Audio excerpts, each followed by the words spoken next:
Salve, salve! Tá todo mundo aí? Começando mais um Agora é que são elas, aqui pela nossa querida TV aberta. E eu já tô começando sempre falando dele, né, gente? O Amaury é um chefe super renomado, dono de vários restaurantes e que, assim, que tá lá pronto para te receber. Olha que legal, né? Pronto para bater um papo contigo. De repente você também tem um restaurante, precisa de uma mentoria, precisa de alguns conselhos. Ó, o chefe lá à sua disposição para bater um papo com você. Então procure aí nas redes, chefe Amaury, e vai visitá-lo em um dos restaurantes. E logo em seguida, eu sempre falo da Programoda e hoje eu amei essa blusinha, gente. Olha os pinguinhos dourados.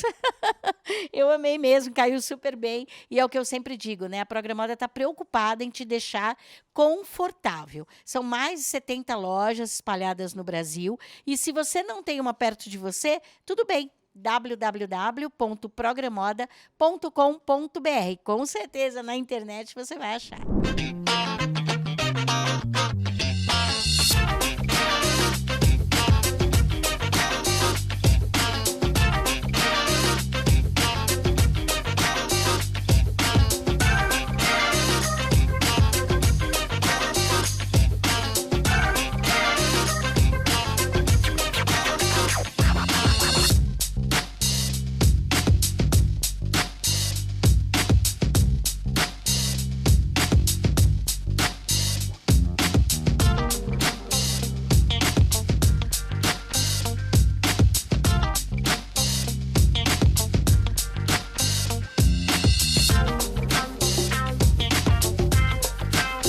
A dica do chefe hoje em 30 segundos é o nosso tomate concassê. Muito simples, fácil de fazer e você pode estar colocando em qualquer receita do seu prato, ok? Então a gente vai estar com a água fervendo, fazer aqueles 4 cortezinhos aqui na traseirinha dele, colocou na água fervendo, tiramos, 1 minuto a gente tira, água gelada, descasca, está prontinho o nosso tomate concassê para você estar usando um tomate sem pele. Beleza, pessoal? Essa é a dica de hoje. Olá, Estrela! Esse é o quadro Destrave Digital e eu estou aqui com a minha estrela, Carol Thieme. Estou muito feliz que você está aqui, Thieme. Eu que agradeço o seu convite, estou muito feliz. Gente, para mentora é muito importante essas maravilhosas destravarem nos vídeos, melhorarem a sua comunicação. Então, estar numa televisão é uma prova disso, que você está, assim, brilhando. Parabéns. Com certeza. Obrigada. Thieme, eu quis fazer aqui um assunto que você abordou nas suas redes sociais, que é sobre diferenciação no mercado. Então, você, por exemplo, contou que você foi lá para Dubai dar palestra. Gente, ela é empresária, palestrante, tem várias empresas, enfim, tem várias atuações e foi dar uma palestra lá em Dubai. E a gente se encanta, né, quando a gente vai para Dubai, porque lá é tudo superlativo, gente. Lá é tudo o melhor, o diferente, o maior, enfim.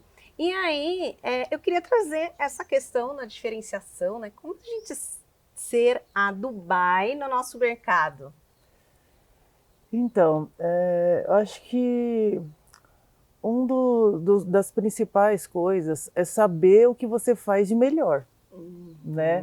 Porque quando você sabe o que você faz de melhor, você pode potencializar isso ainda mais, né?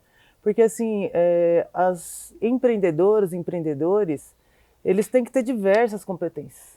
Então tem empreendedores que às vezes é um bom vendedor, mas de repente ele não é um bom planejador, né?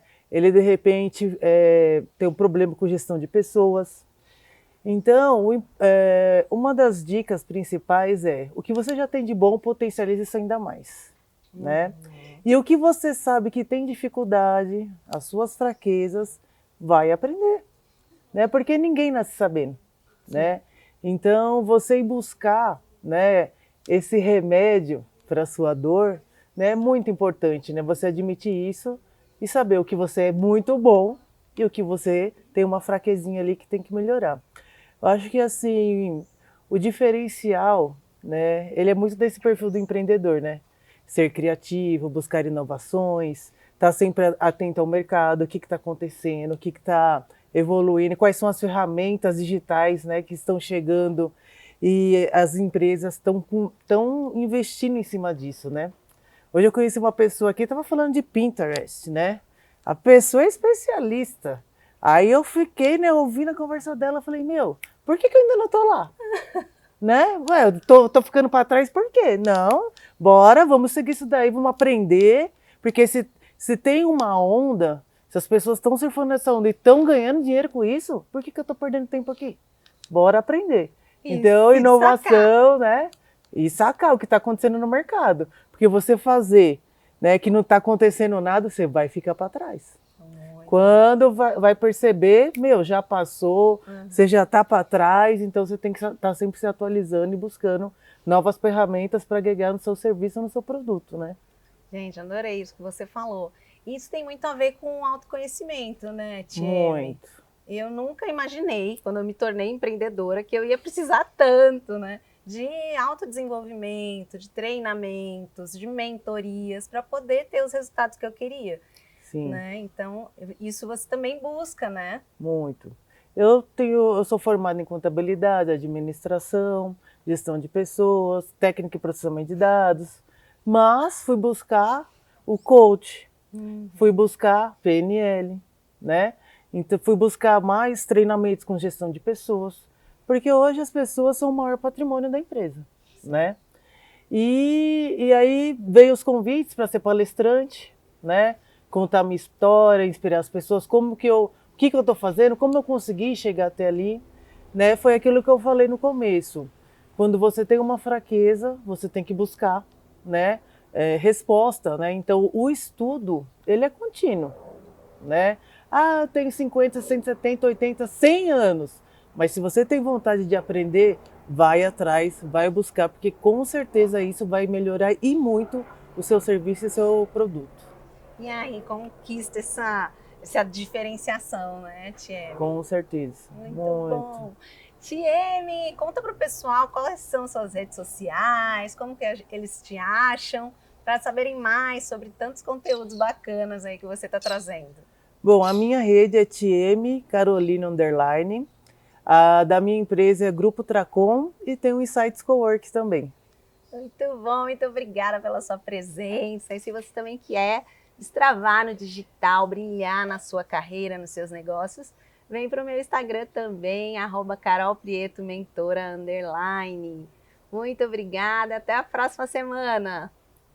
Quando a gente fica pensando, né, nessas inovações que acontecem, ou quando a gente recebe uma provocação aqui dentro do programa, a gente começa a entender como que eu posso colocar isso em prática para de verdade valer o tempo, né, que eu estou disponibilizando aqui na frente da tela. Né?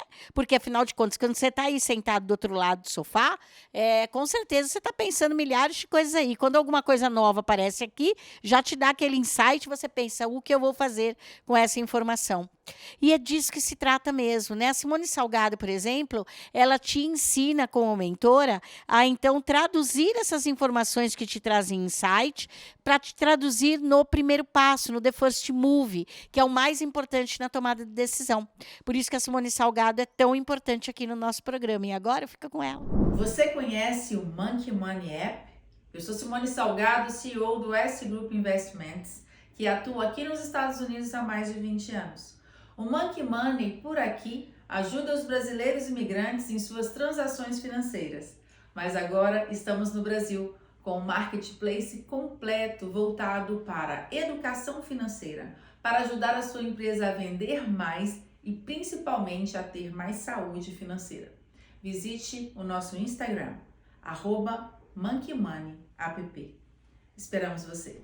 Olá, sou Eunice Porto, é um prazer estar com você aqui em mais um programa e nós vamos falar aqui sobre a constelação familiar, a constelação pessoal, as ordens da ajuda e hoje especificamente nós vamos falar sobre o dar e receber, como é que começam as desordens, o que é essa ordem. Então vamos imaginar que aqui, olha, os nossos pais, eles nos deram a vida. Dá para devolver a vida que eles nos deram? Não dá, gente. Por mais que a gente tente ser bonzinho, ser boazinha, fazer tudo por eles, não dá para devolver a vida, porque esse foi o maior presente que eles puderam nos dar. Como é que a gente equilibra essa balança entre o que eu dou e o que recebo? Vivendo a nossa vida da melhor forma ou passando a vida adiante. Essa é a única maneira de equilibrar essa balança. Enquanto nós olhamos para os nossos pais e nós agradecemos a vida sem escolher dar mais nada a eles, tendo a certeza de que a vida deles que chegou até nós já é muito para nós, nós conseguimos passar a vida adiante e essa é a única maneira que a vida se segue em ordem. Quando nós temos filhos, passamos a vida adiante ou quando nós vivemos a nossa história e a nossa vida da melhor forma. A grande questão é quando nós temos aqui, muitas vezes, pais que querem que os filhos, lembra lá da hierarquia? Querem que os filhos deem a eles a segurança e a garantia que eles não tiveram, que eles não viveram. Nesse lugar, eles perdem a força, nós perdemos a força e nós, desse lugar, nós temos a certeza de que estamos dentro desse espaço fazendo além do que deveríamos ou dando muito além do que deveríamos. Aqui é onde começam uma das maiores confusões e que levam a relacionamentos abusivos. Lembra? A nossa criança, ela muitas vezes cobra dos pais além do que eles podem ou puderam dar. Quando nós estamos dizendo aos nossos pais, vocês não foram pais legais, vocês não foram presentes, vocês não me deram o suficiente, meu pai me abandonou quando eu nasci, meu pai era alcoólatra, minha mãe me batia. Quando a gente vai olhando para eles e dizendo eu não aceito a história que eu vivi, do jeito que eu vivi, toda vez que eu digo não, eu me separo deles e vou buscar pessoas que sejam melhores do que esses pais foram, no trabalho, no afetivo, no social. Eu vou buscando pessoas que me deem mais do que eles me deram. Quando eu encontro uma pessoa que eu acho que vai me dar além do que eles me deram, eu entro neste lugar de colocar essa pessoa como meu grande amor, chamo de amor, beijo na boca, mesmo que esta relação seja abusiva. E como é que eu sei disso, Eunice? Simples. Nós vivemos dentro dessa relação, no início é tudo fake.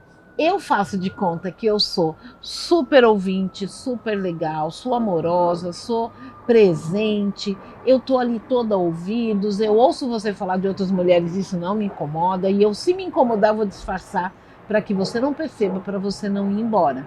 Esse parceiro, a mesma coisa, nós estamos o tempo todo presentes um para o outro, estando neste lugar em que eu tenho certeza que você me nutre daquilo que esses dois não me deram. E assim caminha a relação. Só que chega num momento em que essa relação entra na zona de conforto.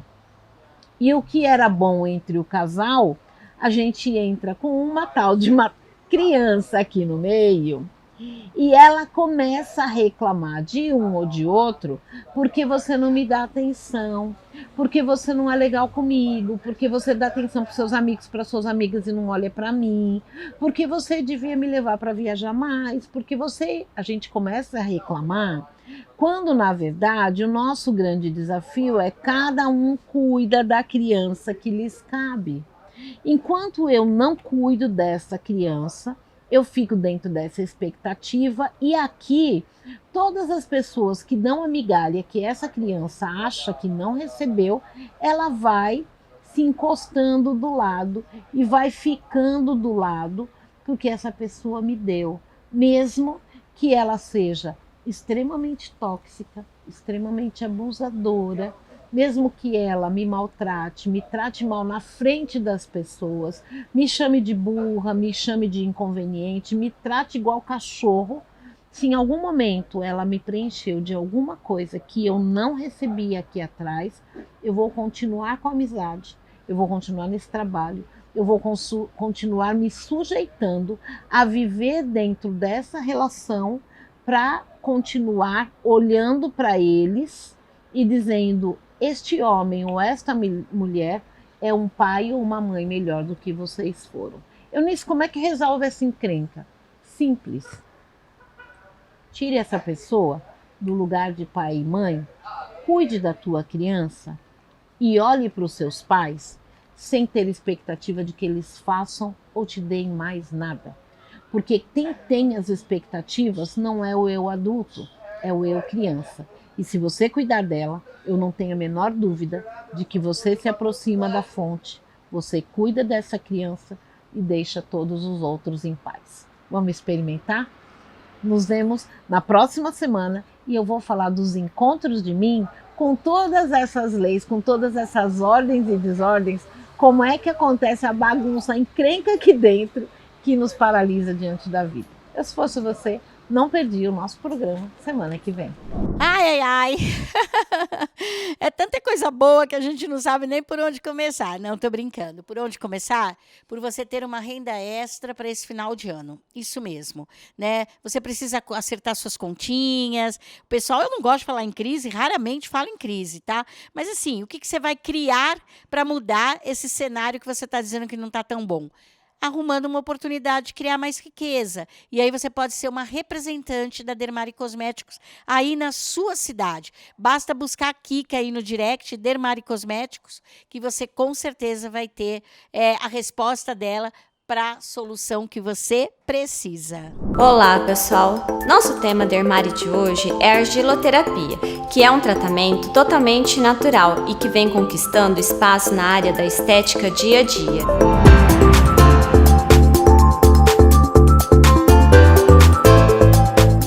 Existem várias cores de argilas, dentre as quais a Dermari possui 7 delas: branca, roxa, rosa, amarela, vermelha, preta e verde. Elas são ricas em minerais e elementos que beneficiam o tratamento da pele, como ação antioxidante, anti-envelhecimento, tonifica a pele e auxilia no tratamento de acne, suaviza as manchas e também auxilia no tratamento de emagrecimento.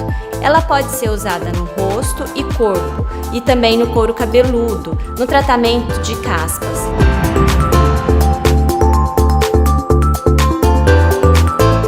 Olá, eu sou Fran Muraca e hoje eu estou aqui com a doutora Inara Almeida, que é neurologista. E claro, ela está me chocando com as informações. Gente, a gente vem de uma temporada maravilhosa e, claro, a gente vai continuar com um assunto que eu tenho certeza que ficaram muitas dúvidas, doutora, que é a questão do envelhecimento do cérebro, mais do que isso, do Alzheimer. Sim, Doença do século, né? Exatamente. Tem várias questões aí, a gente está vivendo mais, como a gente conversou um pouquinho antes. Estamos vivendo mais, então mais pessoas idosas estão entre nós, então é natural que doenças relacionadas ao envelhecimento apareçam mais. Não quer dizer que todo mundo que vive mais, que tem 80 anos, vai ter Alzheimer. Já é a primeira dúvida, né? Ah, eu tenho 80 anos, tenho 90, se eu chegar nos 100 anos vou ter Alzheimer? Não. Você pode ter um envelhecimento saudável, né? O que faz a pessoa ter Alzheimer? Na verdade, nem tudo está totalmente explicado ainda. Esse é o nosso grande dilema, por isso que a gente não consegue prevenir. Mas eu ia falar de prevenção, mas assim, além da prevenção... Mas tem uma coisa, isso é interessante, já tem uma coisa que a gente sabe. Se você falar para mim, eu não quero ter Alzheimer. Isso, eu não quero, gente, ter Alzheimer. O que eu tenho que fazer? Ficar esquecida. Hoje em dia, em 2023... né, os estudos mostram que atividade física regular melhora a memória. É isso, não tem fórmula mágica, não tem pílula do esquecimento, não tem aquelas fórmulas e aqueles comprimidos, né, que sugerem pra gente. Se você quer prevenir ou se você quer retardar, se mexer. E aí, de forma regular. É de se mexer e não parar de se mexer. Não estacione na vida. Aí você não tem Alzheimer. Mas além disso, sabe, tem uma preocupação muito grande. Até porque eu tenho familiar com Alzheimer. E aí me vem uma coisa na cabeça assim, essa pessoa, Eu posso deixar ela passear sozinha, andar de carro? Como Então, que faz? Aí a gente entra numa outra questão, né? Diferente de outras doenças neurológicas, a doença de Alzheimer não é uma doença só da própria pessoa que está ficando esquecida, é uma doença da família. Todo mundo é impactado, desde o diagnóstico, desde todos os momentos, nas fases das doenças. Por quê? No diagnóstico, a gente já sabe que essa pessoa vai precisar de alguns cuidados. Dependendo da fase que ela está, ela é muito independente, ainda consegue ter várias questões, mas a gente já sabe que isso vai evoluir de uma forma lenta, que é o que a gente espera com os nossos tratamentos atuais, mas que ela vai evoluir de certa forma. Então, ela vai precisar de alguém ali com ela vai precisar de ajuda para algumas questões no trabalho, nas questões de pagamento das contas, e em alguns casos até ajuda para se trocar, se alimentar. Então essa pergunta, ela não tem uma resposta, pode ou não pode. Depende da fase que a pessoa está, depende do que ela fazia antes, né? Qual que era a rotina de vida dela. A gente tenta, no melhor dos cenários, tentar adaptar algumas questões para a pessoa se sentir útil. Ótimo. E tem uma questão que é super difícil, que é justamente essa questão da família. Eu quero saber disso, porque olha só. Foi difícil para vocês o diagnóstico? É muito difícil o diagnóstico, e mais do que isso, porque as pessoas, normalmente, e aí falando da minha família, é assim, a gente é temperamental, a gente gosta de mandar. E a gente gosta de cuidar do próprio parente, delegar o cuidado é difícil também. Pois é, como que faz? Como esse cuidador, tanto a família, o filho, a filha, porque assim, veja só, para dizer para o pai, você não vai fazer isso, ou para a mãe, né? Você não pode fazer isso. Ou quando a mãe olha e fala assim, o que eu estou fazendo aqui? Ou ela começa a perguntar demais as mesmas coisas. Repete. A pessoa fica cansada, fica irritada em um momento. Exatamente. Como faz? Tem várias questões aqui, tanto do ponto de vista da pessoa, do doente, né, quanto da pessoa, do cuidador, que pode ser o familiar. Quando é o familiar, tem uma questão super importante, que geralmente a família é a pessoa que mora com a pessoa com Alzheimer. Então ela fica 24 horas com essa pessoa. E ninguém trabalha 24 horas por dia. Existe uma profissão chamada cuidador.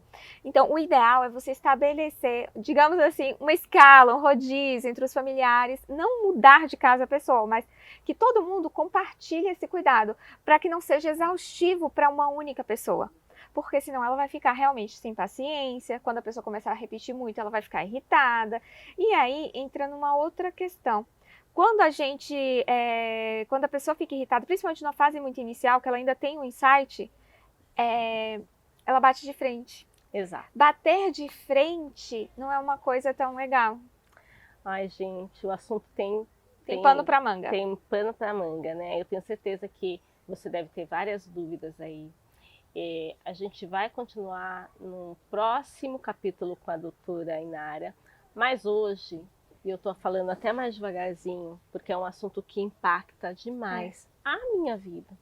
E pode impactar a sua também. Mas você deu conselhos ótimos. E eu vou querer saber mais coisas. Então, onde a gente te encontra? Vocês podem me encontrar no meu Instagram, que é inara.neuro. Lá a gente conversa bastante sobre essas questões de saúde e cérebro. Né? Que bom. E a sua especialidade? Então, eu sou neurologista, né? Ou seja, me especializei em doenças relacionadas ao cérebro e especificamente, né, um pouquinho mais adiante, em doenças desmielinizantes. Que é, digamos assim, uma parte de imunologia e cérebro. Ai, meu Deus, ficou difícil esse negócio, depois, né? A gente conversa mais sobre isso. Exatamente. Pessoal, fica aí, porque o programa tá imperdível. Até mais. Olá, pessoal. Tudo bem com vocês? Mais uma vez eu estou aqui com a minha queridíssima amiga Márcia Reis. Eu sou Liana Peçanha, da Limpt Análise Estratégica de Indicadores, e a Márcia é minha colega na Universidade AMB Morumbi. Ela é proprietária da... Sócia da Ledone Consultoria. E nós vamos aqui falar bastante de autoconhecimento hoje. Por quê, Márcia? O autoconhecimento é essencial quando você pensa em carreira, né? Quando você pensa na sua transição de carreira, na sua satisfação dentro da carreira atual ou a insatisfação que vai te mover para uma transição de carreira, é essencial o autoconhecimento, né? Autogerenciamento, percepção, né? Quem é você? Onde você quer chegar? Né? Quais os elementos que te norteiam? Né? Dentro das organizações, o que te encanta ou o que te desencanta? Né? E o que eu tenho percebido bastante, Eliana, é que as empresas elas contratam pelas competências técnicas e demitem pelas comportamentais, né?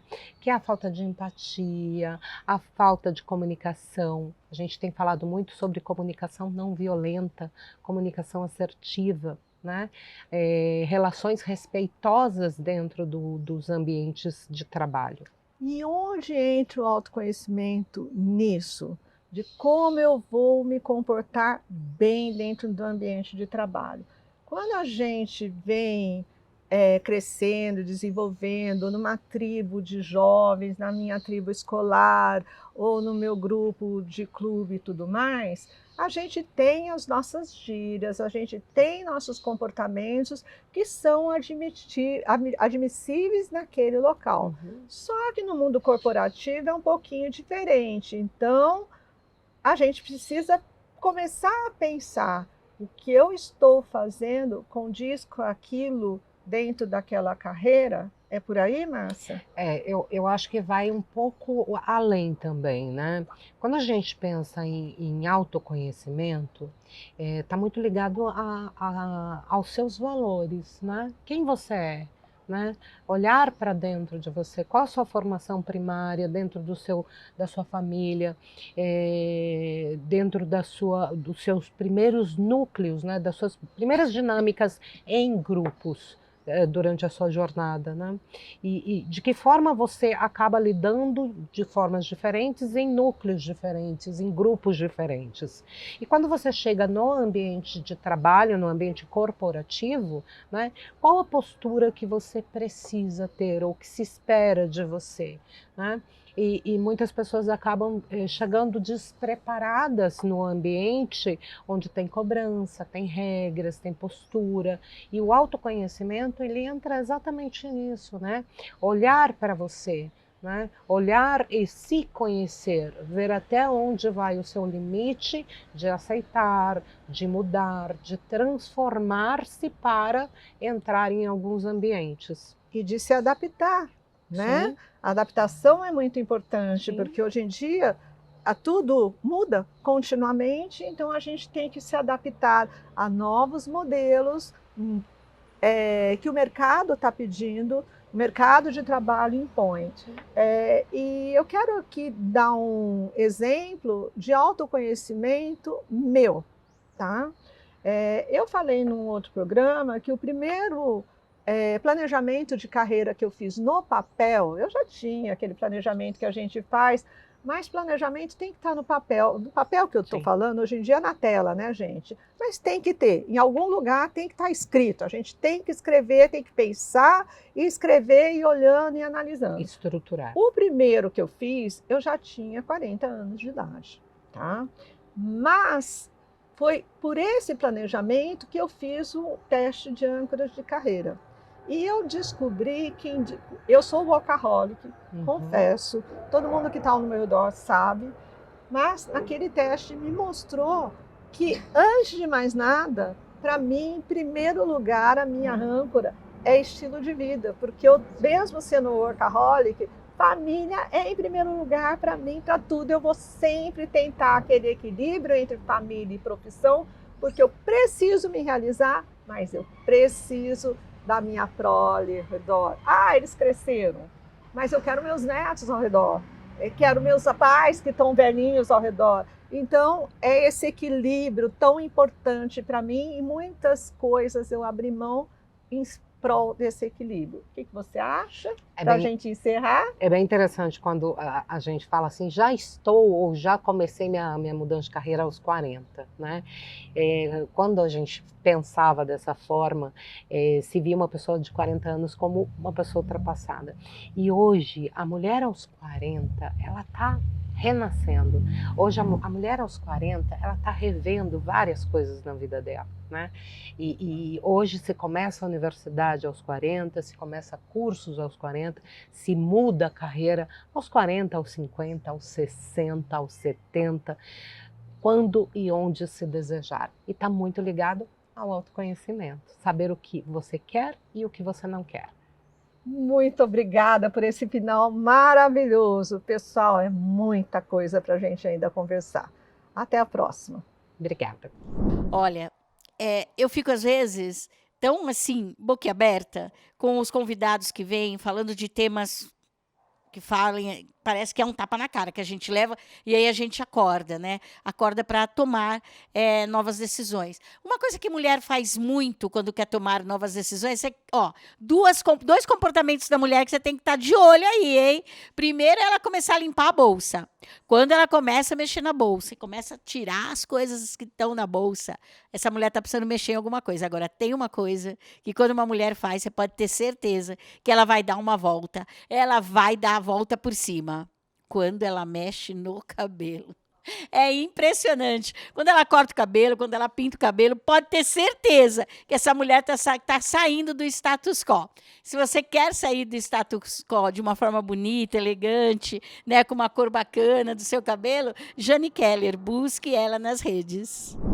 Olá, tudo bem? Eu me chamo Jane, do Jane Unique, sou colorista master e hoje eu quero fazer uma pergunta referente à sua cor de cabelo. Você, quando colore, independente de um cabelo branco ou um tom de mecha, o que seja, o pigmento cosmético que você coloca no seu cabelo, a passar algum tempo, você sente que a cor não é mais a mesma? Você sente que aquilo teve um desbotamento, ou aparece até mesmo um tom indesejado? Isso acontece sim, porque é cor cosmética, independente de uma cobertura de branco, uma tonalização, tem um tempo de que ele vai ficar no seu cabelo, por causa dos processos oxidativos, temperatura, sol, mar, e isso acontece. Eu tenho a solução, tem um serviço que chama Reaviva Sua Cor. Você já conhece? Você já ouviu falar sobre isso? É um serviço onde você que tem um cabelo de fundo de clareamento, aquele tom indesejado, que ele já foi embora após algumas lavagens e vai aparecer o fundo de clareamento. O que é isso?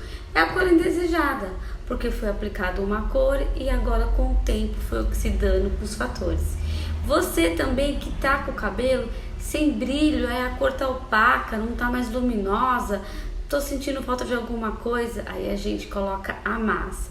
E além disso, esse serviço, ele faz um tratamento por causa da tonalização do pigmento preenchido na cutícula. E assim vai realçar muito mais brilho, saúde e o cabelo você vai ter sempre andando por aí linda e bela. Venha pro Jane Unique. Vou começar com uma historinha. Sabe aquele velho ditado? Eu sempre fiz assim. Ou, nossa, fulano não me entende. Eu não consigo fazer nada. Porque as pessoas não conseguem se comunicar. Sabe a história de que a pessoa está sempre naquela mesma posição, só reclamando? Pois é. Eu quero falar com você hoje se você sabe receber uma crítica. Muitas vezes a gente tem falado sobre a crítica positiva. É aquela crítica que fala um ponto aí a melhorar, algo negativo que pode ser mudado, referente a você. Mas muitas vezes a gente não sabe receber essa informação. Mas saiba que a crítica ela tem um lado positivo. Ela é desafiadora sim, porque dói, é sofredor, ouvir falar algo sobre você que você não concorda, ou que você não enxerga, ou que você não entende dessa maneira, que você não tem essa consciência. No entanto, se a pessoa que estiver oferecendo para você uma crítica, ela pode te ajudar a ter desenvolvimento e crescimento profissional. Então vamos lá. A primeira coisa que você tem que fazer é saber que uma crítica ela pode te tirar do seu lugar para um lugar melhor, para um lugar mais desenvolvido, para um lugar com mais habilidade, com mais competência. Mas para isso você precisa ter a abertura, precisa se abrir.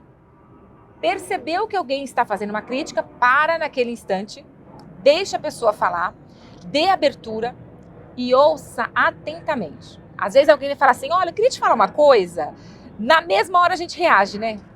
O que você vai falar? Não, de jeito nenhum. Claro, pode falar e ouvir atentamente o que essa pessoa está dizendo. Essa pessoa fez a fala dela, você escutou atentamente, Não reaja, não seja reativo, mas, ou não se justifique. Muitas vezes a gente fala algo e a gente ouve algo e vai logo se justificando. Não, mas eu fiz isso porque fulano. Não, mas porque o ônibus. Não, porque o metrô. Não, foi o meu carro. Não, eu não tinha dinheiro. Não é a data do meu pagamento. A gente sempre se justifica para não receber a crítica. Então, no momento que você der abertura, você dá abertura para a pessoa falar, escuta atentamente, escuta ativa. É uma habilidade, uma soft skill que a gente tem trabalhado muito hoje na vida das pessoas. Depois você precisa não ser reativo e questionar. Agora você vai fazer perguntas. Tudo bem, eu entendi, eu não tinha esse ponto de vista, eu não tinha percebido, não tinha essa consciência. Me fala um pouco mais, ao seu olhar, já que você conseguiu identificar isso, como que eu poderia achar uma solução? Ou como que eu poderia resolver? Talvez seja um problema que você esteja envolvido. Como que a gente poderia resolver esse problema? Ou como que eu poderia ter falado? Você precisa questionar de forma clara, de forma objetiva e de forma, uma comunicação amigável e não reativa, tá? Então, dê abertura, ouça atentamente, escuta ativa, não seja reativo de forma negativa. Não fui eu, foi fulano, ou a culpa não é minha, a culpa é de cicrano, a culpa é do documento, é da impressora, é do celular, é da internet. Nada de dar desculpas e questionar de forma clara. Para você agora, olha só que inteligente, você receber uma mentoria de graça, uma mentoria, um aconselhamento de graça, que muitas vezes as pessoas têm, como é que fala? Não tem tempo e não conseguem te avaliar e te dar uma sugestão ao mesmo tempo. Geralmente a crítica vem pontual. Olha, cuidado que você fez isso, isso e isso. Geralmente ela não vem acompanhada. Se eu fosse você, ou você poderia fazer isso, isso e isso. Percebeu que veio a crítica, falou assim, agora eu vou usar como trampolim, eu vou melhorar essa minha atitude, esse meu comportamento que deu essa percepção para essa pessoa. Está na hora de você questionar, o que eu posso fazer? Como eu poderia fazer? Me ensina, você sabe fazer? Me ensina então. Olha isso é rico demais, é garimpar ouro. Por quê? Porque a pessoa que percebeu, ela pode te trazer uma solução que você ainda não pensou. Ora, se eu fiz algo que levou alguém vir até mim fazer uma crítica, eu vou aproveitar e vou aproveitar esse momento para encontrar uma solução plausível, viável. E aí, então, depois, questionou, olha os pontos positivos, o que você está ganhando com isso. E aí, vamos agradecer. Agradeça. Muito obrigada pelo seu tempo, né? em me dar essa dica, trazer para mim esse olhar tão rico que vai me ajudar a encontrar outros caminhos para o meu desenvolvimento pessoal. Agradeça, porque aí você abre um caminho para que essa pessoa sempre volte a você e de repente até te elogie. Nossa, eu percebi que você melhorou. Olha que legal. E aí você passa a ser percebido como uma pessoa que pode ser desenvolvida, como uma pessoa que é melhorada, uma pessoa que dá espaço para poder se transformar e ser transformada também. Reflita, porque no mundo atual as pessoas não têm tempo. E se ela gastou um tempo indo até você para te dar uma crítica, olha, acredito que ela tem um caminho para ajudar você a resolver essa questão. E você, ao mesmo tempo, está ganhando aí uma mentoria de alguém que tem um olhar diferente dos outros. Porque tapinha nas costas e tá tudo bem, ai que bom, ai que legal. Pessoas que só elogiam o tempo todo, elas não estão prestando atenção em você, de verdade. Então aproveite essa dica. Saiba receber uma crítica que pode construir, transformar e te desenvolver para um profissional melhor. Muito obrigada pelo seu tempo e se você precisar de ajuda, eu, Liliane, sou especialista em alta performance. Meu nome é Liliane Almeida e o meu Instagram, almeida.liliane. Quando você escolhe a cor do seu batom, você escolhe baseado em quê? Kátia, eu escolho a cor que eu gosto. Eita! Tá, deu tudo errado aqui, mas não vai cortar não, que é assim mesmo que acontece na nossa vida. Às vezes dá tudo errado. E às vezes a gente escolhe uma cor de batom que não é legal, às vezes a gente escolhe uma sombra que não fica tão bem. Por isso que você precisa de uma profissional para te ajudar a se apresentar melhor no lugar onde você vai estar. E aí não tem para ninguém, a Marisete está aqui, a nossa maquiadora oficial, esperando para te dar uma consultoria, para conversar contigo, para que você entenda quais são as cores que combinam mais com a sua pele. Ah, não perca tempo não, vem. Oi, pessoal! Que alegria estar aqui com vocês de novo, só que hoje eu vou falar de um assunto delicado. Mas você sabe, né? Eu sou Rita Venturato, emoções e dinheiro, psicóloga há mais de 30 anos. E por que uma psicóloga fala de emoções e dinheiro? Porque emoções e dinheiro têm tudo a ver com relações humanas, com sonhos, com realização pessoal, com como a gente se comporta. Mas se o tema é se escondendo atrás do seu filho, tá, deixa eu te dizer. Como psicóloga, como terapeuta, eu posso te falar que um dos grandes abusos que as crianças sofrem é quando os adultos em volta dela não querem se comportar como adultos. Presta atenção. Um adulto tem que proteger uma criança, tem que orientar e educar uma criança, tem que nutrir uma criança. Agora, sabe aquela situação assim? Olha, vai lá e fala para sua mãe que eu não quero. Vai lá e fala para o seu pai que ele está muito chato. Vai lá e atende a porta para mim. Vai lá e cuida da tua avó que eu não aguento mais. Tudo isso é colocar na criança, no pré-adolescente, uma responsabilidade de algo que você deveria fazer, que você como adulto deveria fazer. É importante dizer que isso não quer dizer que as crianças não devam ter responsabilidades. Crianças têm que ter responsabilidade sim. A criança tem que aprender a arrumar a sua cama, tem que aprender a levar o seu pratinho para a cozinha. Se já tiver idade, lavar a louça. Sim, ajudar em tarefas que sejam do mundo da criança, da atuação da criança, é fundamental. Isso é muito diferente de colocar a criança como anteparo em relação a alguma coisa que eu, como adulto, estou embaraçada, estou chateada, mas que é problema meu. Muitas vezes as crianças são feitas como garotos de recado, né? Muitas vezes assim, o seu pai está muito cansado, vai lá e fica com ele que eu vou descansar aqui. Não, se você é esposa ou se você é o marido, tem a relação própria dos adultos para lidar. E o que acontece? O nosso lado adulto vai embotando, a gente vai se escondendo atrás de uma criança e vai como que acomodando. E a criança vai criando, gente, é uma coisa gozada, é quase como que um calo emocional. Ela começa a achar que aquilo é papel dela. E como ela é criança e ela não tem como fazer aquele assunto ter solução, porque não é problema dela, inclusive, ela começa a achar que ela é incapaz. Ela começa a entrar numa espiral de que se a relação do papai e da mamãe não estão bem, é culpa dela. Porque ela está sendo colocada no lugar de resolver um problema que nem é dela. Um dos resultados é que a criança acaba, quando se torna um adulto, ela não sabe bem qual é o papel dela. Eventualmente, os pais que estão tratando assim seus filhos também tenham passado isso na infância.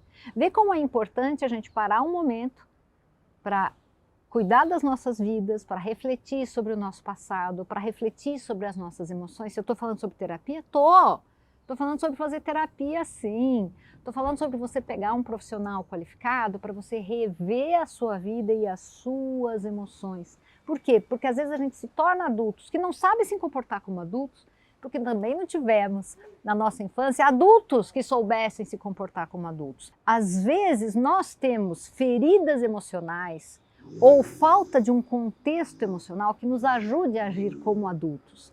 Entretanto, embora, veja como é, não seja culpa nossa, a responsabilidade para sair disso é nossa. A possibilidade de sair disso é nossa. Porque, não sei se você já pensou sobre isso, responsabilidade é ter a capacidade de responder, a disposição de responder. Então, embora não seja culpa nossa, todo o potencial para que nos tornemos adultos, de fato adultos, está nas nossas mãos. O que isso tem a ver com dinheiro? Você vai produzir dinheiro muito melhor e você vai poder cuidar dele como um adulto. Se tá difícil, me procura lá, @emoções e dinheiro. Um beijo para você. Olá, eu sou Silvia Sanches e estou aqui com Elaine Curiacos, Master Terapeuta. E nós vamos falar hoje sobre os traumas e como se recuperar deles. Elaine Curiacos, é fácil, é mágico se recuperar dos traumas? Não, não é não, gente, é muito difícil, né? Porque, primeira coisa, você precisa ter autoconhecimento, precisa querer entender o seu trauma, onde ele começou, por que está acontecendo isso com você. E depois, então, você precisa de um passo a passo aí, que não é fácil não é fácil olhar para a gente, não é fácil olhar para aquilo que dói, né? Então é super importante que a gente possa, antes de mais nada, querer resolver, querer ir para o próximo nível, querer sair daquela condição que você está para poder trazer para a sua vida uma condição melhor. Quero contar um case meu hoje para vocês. Eu era criança, né? Criança, adolescente, e meus pais discutiam. E quando eles discutiam, eu percebia que meu pai ficava muito chateado, muito triste. Minha mãe, mais durona, com certeza também ficava triste, mas não demonstrava tanto. Então eu dizia para minha mãe assim, não briga com meu pai, porque você briga tanto com ele que uma hora ele vai infartar e vai morrer. E eis que meu pai, aos 58 anos de idade, infarta e morre. Então isso foi muito difícil, porque automaticamente era como se eu culpasse a minha mãe. E ela automaticamente se culpou. É claro, gente, que ninguém morre de infarto por causa de ninguém. Mas naquele tempo eu não sabia disso. E eu então acabei, né, meio que indiretamente culpando a minha mãe, que com 6 meses após esse acontecido, desenvolveu um câncer de pulmão.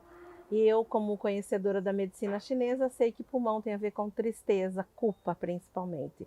E aí então eu me senti culpada pela culpa que minha mãe estava sentindo, culpada por ter verbalizado isso a vida inteira. Então essa culpa, ela causou dentro de mim um trauma muito grande. Tinha o trauma da perda do pai, o trauma da culpa pelo câncer da mãe. E isso permeou minha vida por muitos anos. Você consegue ser uma profissional competente, entregar o seu melhor. Eu, casada, com filho, consigo ser mãe, consigo ser esposa, porém, a que preço? A que preço, né? Eu só consegui, na verdade, entender tudo isso quando cheguei no fundo do poço. E lá eu entendi que eu tinha que fazer alguma coisa por mim. Né? Essa história é um pouco longa, mas no final de tudo eu quero dizer para vocês o seguinte: quando você vai buscar conhecer você, a sua história, o que está acontecendo com você, né? Eu descobri ali no caso que tinha uma culpa que eu precisaria resolver. Então, qual que é o primeiro passo? O primeiro passo é pedir ajuda, busca um profissional que pode te ajudar. Né? Eu trabalho diariamente com pessoas que buscam ajuda e que transformam suas vidas. Então, sozinho não dá, busque ajuda. Segundo, seja gentil com você, né? Se perdoe, tenha compaixão com seus sentimentos. É lógico que minha mãe não tinha culpa, e é lógico que eu também não tenho culpa pelo câncer dela. Então seja gentil, se perdoe, perdoe o outro, perdoe toda a situação. Aceite tudo que está acontecendo na sua vida, porque tem coisas que a gente não pode mudar. E aceitar dói menos, né? Então aceite. E assim nós vamos em frente com vários passos, né? Faça meditação, faça oração, né? Na oração você conversa com Deus, na meditação você ouve Deus. Faça atividade física, cuide da sua alimentação, tenha amor, gentileza e carinho por você, né? Se ame, porque se você se ama, você enfrenta qualquer dificuldade. Imagine que o trauma está aqui, você tem que ir além, né, dessa casca que está aqui, vai lá no fundo, olha o que está lá dentro, porque atrás dessa sombra, disso que dói, tem muita luz, tem muito você. Você escolhe, né? Quando você passa por um trauma, você pode escolher olhar para você e ter compaixão de si e se reconstruir, compreender o que está acontecendo. Por isso que a gente precisa de um profissional, porque ele nos mostra, nos ajuda a enxergar os fatos por um outro ângulo. E esse enxergar os fatos por um outro ângulo nos permite nos resgatar. De quem? De nós mesmos, né? Porque dentro de nós, nós temos o lado ok e o lado não tão ok. E às vezes a gente valida o nosso lado carrasco, né? A gente ignora, faz de conta que ignora, mas quando a gente está conosco, a gente não está ignorando. E isso está batendo em nós o tempo inteiro e afetando todas as áreas da nossa vida. Então, não importa o trauma que você teve, existe sempre um caminho para curar e transcender, né? Ir para uma outra fase, virar a chave. Mas não é virar a chave escondendo, é realmente olhando de frente, encarando, se aceitando, compreendendo a situação, como é que as coisas ocorreram, quais eram as limitações, se colocando no seu lugar e a partir daí, então, construindo uma nova história. Então, fica conosco aqui no Agora Que São Elas, que o programa está incrível. Se vocês quiserem saber mais a esse respeito, nos sigam nas redes sociais. silviasanches.oficial e Elaine Curiacos. Vem com nós, vem. Eu sei, né? A gente fica aqui assistindo tudo isso, segunda-feira, a gente fala, nossa, tá só começando, tem uma semana ainda pela frente, né? Isso quando não tem um feriado aí no meio, né, para deixar a gente mais feliz.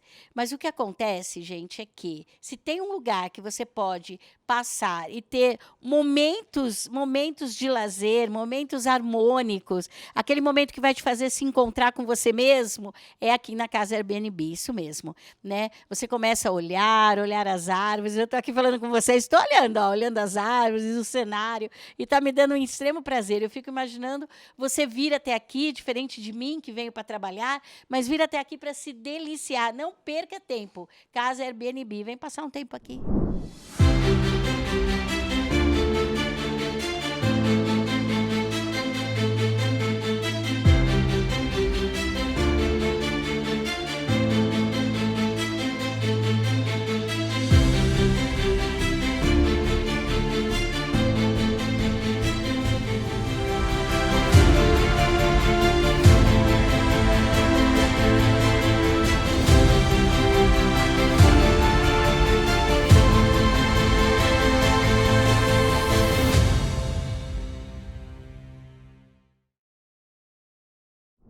E aí, tudo vai bem? De repente, o casal escolhe o divórcio.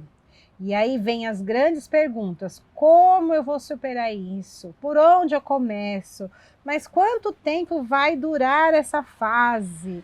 E todas as implicações que tem durante esse processo. Então, nós resolvemos trazer esse tema para falar sobre os aspectos comportamentais, emocionais que envolvem todo esse processo. E a Monize? Falaremos aqui da toda a fase aí, da questão do procedimento, do divórcio, a parte mais jurídica, mais legal, né, digamos assim, né, o que está dentro da lei, né, porque obviamente não é uma fase bacana, legal, é dolorido, né, a gente sabe que é dolorido, mas infelizmente quando acontece, você precisa tomar alguma iniciativa, procurar um atendimento com um profissional para tirar suas dúvidas, saber como se preparar, né, às vezes pode ser que seja algo mais que tenha uma atitude mais rápida, mas na maioria das vezes que eu vejo minhas clientes trazem, é sempre um processo, um procedimento, né? Passa por várias fases, não é da primeira vez que a cliente procura que ele vai fechar, eu quero entrar com o processo de divórcio. E você sabe, Monize, que inclusive essas fases, ela até o próprio início, né?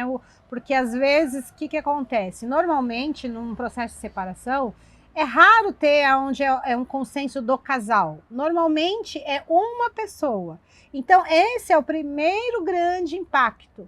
Porque às vezes tem um que está querendo e o outro que é contrário. Sim. E também quando a gente vai trabalhando ali com as famílias, com a terapia de casal, até a própria decisão de vamos partir para o divórcio, vamos legalizar o processo de separação, porque muitos casais que eu percebo passam por esse processo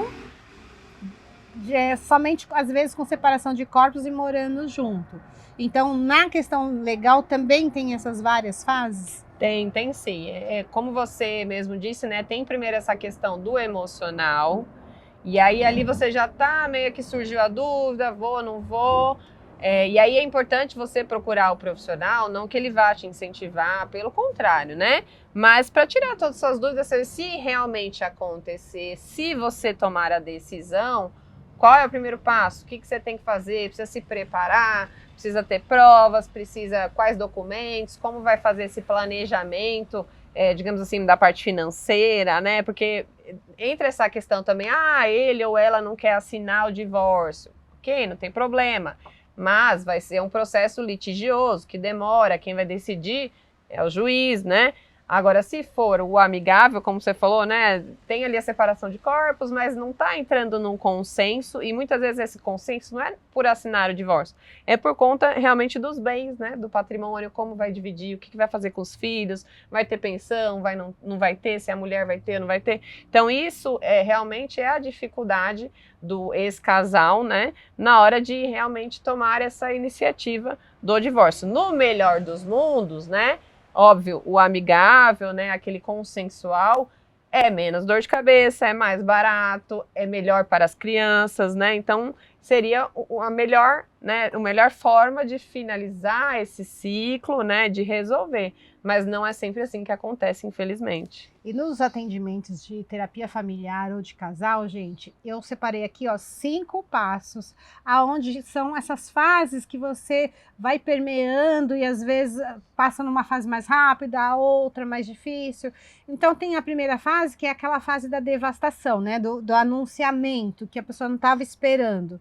Depois vem aquela fase da abstinência. Como assim? Como que eu vou lidar com aquele vazio, com aquela separação, mudança de casa, a questão às vezes até da mudança da casa onde os filhos residem. Do como vai ser, né? Exato. E aí tem também, passado organizando tudo isso, vem o quê? Aquele momento da interiorização. Que é quando você meio que ali já aceitou, já teve uma mudança da estrutura familiar. Então você vai ter que fazer o quê? Voltar para dentro de si, para olhar, como que está a minha vida agora, né? Quais são as opções que eu tenho? E os estudos apontam que um prazo ideal, ou um prazo onde você vai sair dessa questão, né, da devastação, passando pela aceitação, da reestrutura, é de 1 ano e meio até 5 anos. Nossa, é bastante tempo. Mas eu percebo isso mesmo, que às vezes a cliente me procura, ou o cliente para se consultar, saber como funciona, como vai ser e tal. E nesse meio tempo, não é que desiste, mas ainda está passando por essas fases que você mesmo disse, né? Então aí passa um tempo, você fala, ele te pergunta qual é a documentação, você fala e o cliente não entrega a documentação. Por quê? Porque ainda está por essa fase, ainda não aceitou, não vai tomar iniciativa ainda. Quando ele te traz a documentação, aí sim já superou toda essa questão. E também, o que eu acompanho muito é os altos e baixos do emocional. Porque quando esse cônjuge vai lá e entrega a documentação, isso traz um impacto gigante na outra pessoa que estava com aquela expectativa. Sim. Então, tem muito ciclo da expectativa.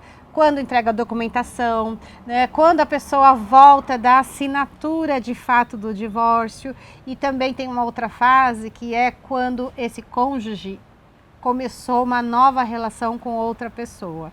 Então é como se a pessoa ali fala assim, nossa, agora realmente não tem mais como. Sim, o impacto é maior, né? Até mesmo quando entrega a documentação, se ainda não deu entrada no processo ou durante o processo, até pode também desistir ou repensar, não tem problema, né? Óbvio, vai ter alguma certa ali consequência, digamos assim, patrimonial, um gasto, uma despesa.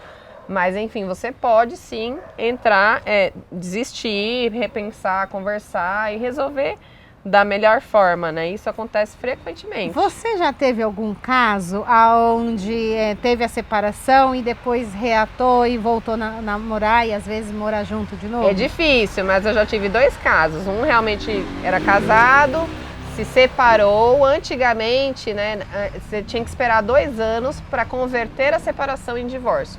Hoje não, hoje você quer divorciar, você já consegue fazer o divórcio direto. Mas naquela época era separação. Depois de 2 anos, quis converter a separação em divórcio e depois de um tempo reatou e casou novamente. Então acontece, tá tudo bem, né? Só que aí envolve a questão patrimonial, né? Sim. Uma coisa que eu trabalho muito nos processos terapêuticos são as motivações, né? Porque as motivações, elas são fundamentais, principalmente na hora da separação. Então eu sempre pergunto, né, o que te encantou quando você conheceu essa pessoa? Né, o que motivou vocês a formar uma vida em conjunto? Porque muitas vezes, acontecem muitas situações onde o casal ele não está disposto a reconsiderar, não está disposto à questão da tolerância. Às vezes não consegue, inclusive, perdoar ou passar por aquela ferida. E aí isso vai deteriorando uma relação. Então, muitas vezes a gente fala assim, a pessoa ficou esperando, e aí quando ela tomou a decisão, não volta atrás. Então, assim, o processo terapêutico, ele é um processo que facilita muito. Tem até um ditado que diz, né? Quando o casal vai para terapia, ele vai para se separar. Mas não é verdade. Eu tenho muitos casos aonde após o processo, aonde teve essa renovação da motivação, onde os dois estavam dispostos a seguir em frente, né? Deixar o passado para trás. E aí se conversa, né, retoma. De uma forma diferente, às vezes até melhor, né? Então acontece também. A gente só precisa tomar atenção em questões de situações aí de violência, né? A gente trabalha bastante com mulheres em situação de vulnerabilidade, de violência doméstica. Então, se você está passando por essa questão, isso também é um ponto ali crucial para você tomar a decisão, né? Para finalizar esse ciclo de violência, o divórcio. Porque, na maioria dos casos, o agressor, para ele, digamos assim, a agressora, para ele superar essa fase e não agredir novamente, é mais difícil. Então, se já teve ali repetições, não tem outra alternativa senão o divórcio. Porque existe aquelas coisas, né? O que é negociável e o que não é negociável. Então, por isso que o processo terapêutico ele vai te ajudar a você identificar claramente quais são os seus valores, o que você tolera e o que você não tolera. Porque quando você tem essa clareza, então, inclusive na questão da violência, na violência doméstica, psicológica, então quando eu me conheço, sei dos meus princípios, sei o que é negociável e o que não é limites, né? negociável, os meus limites, eu consigo fazer o quê? Pôr um limite para o outro e até entender, então, essas possíveis fases que a gente vai viver, como a vida ela é feita de fases, né? Exatamente. Então, o autoconhecimento te ajuda bastante nisso. Muito bom, muito obrigada, Eliane. É um prazer estar contigo aqui nesse bate-papo, trazendo um tema tão interessante aí, que às vezes é um pouco, né, mais pesado, mas que é preciso falar, né, sobre essas questões aí das fases do divórcio. Eu adoro muito sempre estar conversando aqui com a Monize, porque os nossos trabalhos se conversam muito. A gente se vê. Até mais. Nem tudo que acaba termina, é isso mesmo. Semana que vem nós vamos estar aqui, claro, sempre no mesmo horário, 21 horas. Por quê? Porque agora é que são elas. Te espero, até lá.